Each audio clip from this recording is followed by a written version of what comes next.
Verse 7. And Abram ran to the herd and took a calf, tender and good, and gave it to a young man who prepared it quickly.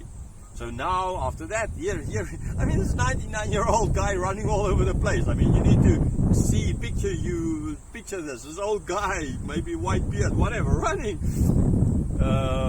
Then getting a calf, and again he's get a tender and a good calf, not any, right? Not a kind of a cow that was on the Noah's Ark kind of idea, right? I remember once in Russia we were in this raft trip, and we ended up at the village near a bridge, and there was someone selling meats and barbecue meat, and we bought some, and man, that cow beef was so I can tell it was with Noah came from the ark, right? In this case, no, it's not like that. He goes to and he gets a young and a tender calf, and then had it prepared. Verse 8. Then he took curds and milk and the calf that he had prepared, and set it before them, and they stood by them under the tree while they ate. So, adding more curds, kind of yogurty kind of idea, milk, and the calf. I started with the bread as well. Don't need to mention that. That's kind of normal, staple, so that would be just there. And he take it all and he gave it to them. They feasted, and he was just standing there and basically, standing there. Verse 9. They said to him, "Where is Sarah, your wife?" And he said, "She is in the tent." So now they ask a question, right? Remember, like the angel asked of Hagar, the pre-incarnate Christ asked of Hagar, where are you coming from and where are you going?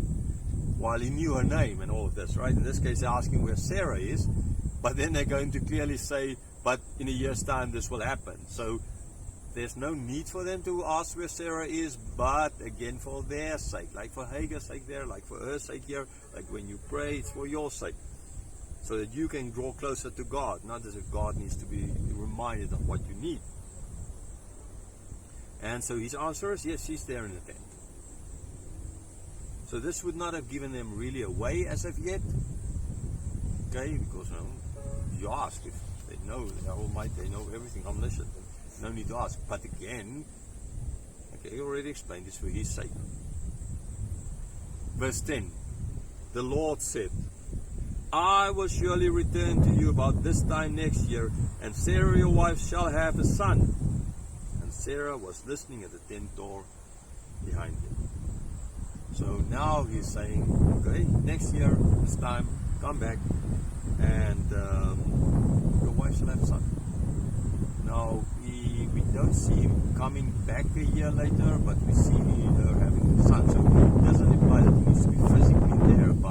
For her having the son is like as if he came back. Okay, and now Sarah heard this.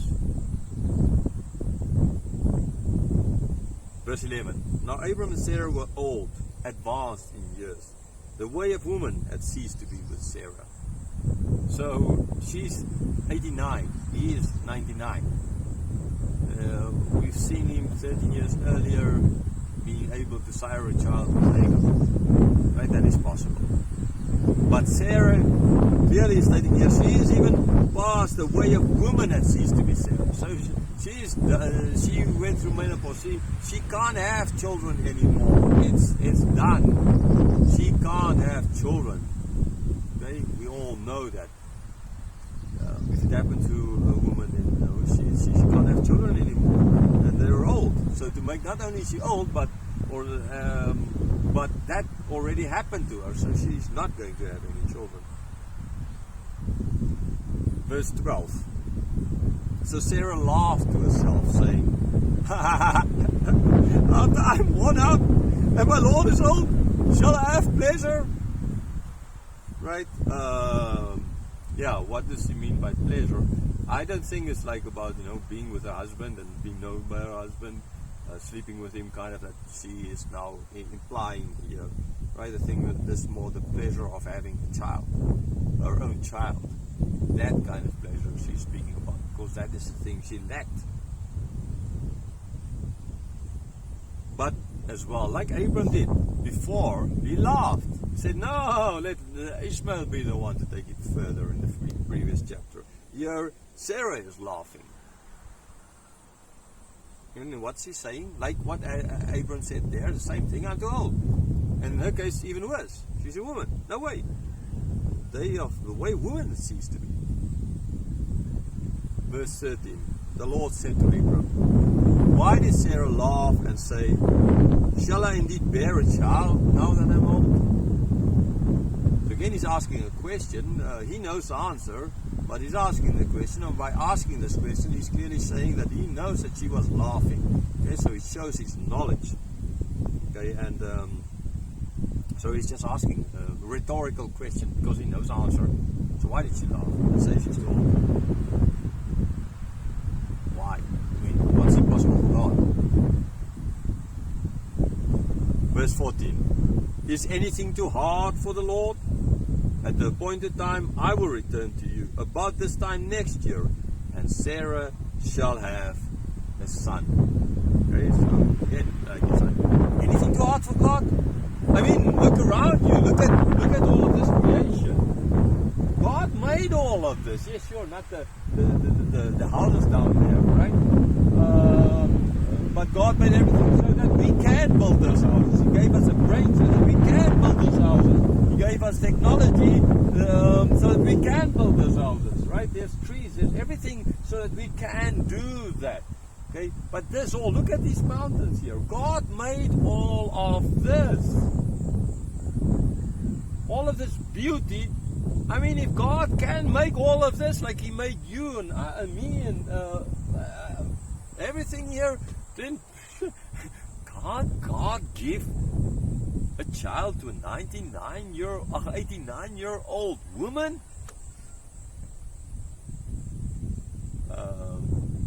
Sure He can.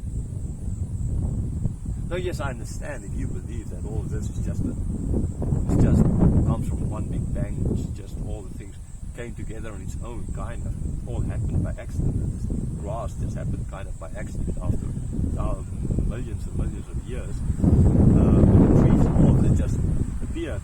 All of this is just due to the earth moving in the place. Yes, sure. I mean, just down there in the valley is where the big earthquake was, a couple of kilometers from here. And we've been nearly at more than 300 aftershocks in the last week. And a few of them pretty big. But so you will say, yeah, that is just because of the earthquakes and this is a gang fault and it's pushing up. And yes, we know it's pushing up and all of that. But still, even then, this is how God made all of this. Ultimately, God is in control of all of this. I'm not now saying God used time or whatever, evolution. I don't believe in evolution at all. I think it's a nonsense theory. Macroevolution, microevolution, I mean, that's a different macroevolution in the sense of, in the same species, yes. But this is God's doing. So sure, God can. But she didn't believe. And she laughed. And then, I mean, in our lives as well, very often, more often than not, God asks us to do something and we laugh about it. I mean, in a certain sense, I remember 4 years ago when we decided to start this Bible school and to teach through the whole Bible in a 3-year period. And for those who know me, they know that I'm like a little bit, I can make too big plans. But actually then in 3 years time, we finished it. And there was a hurricane, okay, not a hurricane, a typhoon. I always forget again. The hurricane season is over there. There's typhoons is on this side, and cyclones. Okay, so there was a cyclone 2 years ago that went through Rakhine, and a number of our students lived in that kind of area. Right? It hit Yangon as well a little bit. Trees coming down. Last year there was a typhoon that went through this area, and lots of the roads here that you can see further, they're now building it because the river down, because of the flooding, destroyed the roads. right? And now there's an earthquake, and there is a coup, and still ongoing. There's a civil war, and you look at all of this, and you think, oh man, this is not possible. This is totally not possible. Then we have electricity. Then we don't have electricity. Then we have internet. Then we don't have internet. Then all the lines are dead. Then it's working. I mean, then the people, some students fleeing. Then nothing. It looks impossible. If you look back at it, you think, oh man, why did you even try? God can. God did. We finished it. Right? 9 of the students finished all of this. A miracle. So in this case, God is asking the same question. Is anything too difficult for God? Right? Is anything too hard for the Lord? Sure not.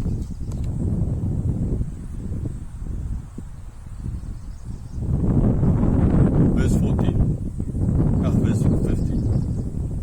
But Sarah denied it, saying, I did not laugh. She was afraid.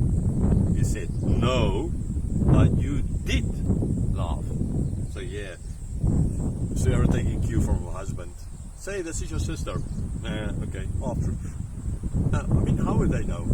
There are these strangers coming and we're feeding them. I did laugh. Okay, says why? She denied, she lied because she was afraid. So as well, she kind of understood something is going on here, because how did they know she laughed?